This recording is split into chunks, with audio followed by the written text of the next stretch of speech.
Shrabani's beauty টিপসে তোমাদের সবাইকে স্বাগত। আমি Shrabani from Sajghar beauty creation and academy থেকে।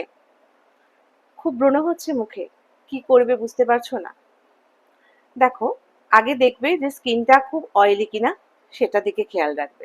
সকালে উঠে একটা টিস্যু নেবে, নিয়ে ফেসে এরকম ড্যাব ড্যাব করে দেখবে যে সেটা পুরো অয়েলি হয়ে যাচ্ছে কিনা। যদি হয়ে যায় তাহলে বুঝবে তোমার অয়েলি স্কিন। তাহলে কিন্তু একটু অয়েলি ফুডস অবশ্যই খাওয়া ছাড়তে হবে নিজের ফেসের জন্য, নিজেকে সুন্দর লাগার জন্য, ঠিক আছে?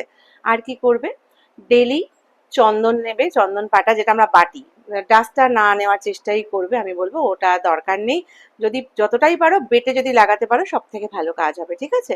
তো গোলাপ জল দিয়ে বাটবে, সাদা চন্দনটা নেবে, সাদা চন্দনটা গোলাপ জল দিয়ে বেটে যে যে জায়গাতে তোমার পিম্পলস হবে সেই সেই জায়গাগুলোতে লাগিয়ে রাখবে, ঠিক আছে? তো দিনে যদি 2-3 বার তুমি ফেসটা ধুয়ে অবশ্যই লাগাও, তাহলে কিন্তু 1 সপ্তাহের মধ্যে তোমার ব্রণ একদম ঠিক হয়ে যাবে।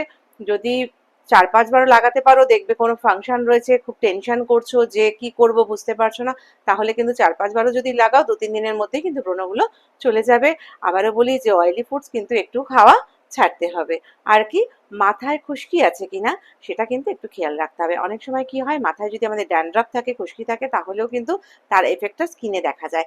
তাই জন্য মাথায় খুশকি আছে কিনা সেটা আগে শিওর হয়ে নেবে। যদি ড্যান্ড্রাফ থাকে তাহলে অবশ্যই তার রেমেডিস বলে দেবো, সেটা করবে, তাহলে ড্যান্ড্রাফটা ঠিক করে নেবে, তাহলেও কিন্তু ব্রণ তোমার স্কিন থেকে চলে যাবে।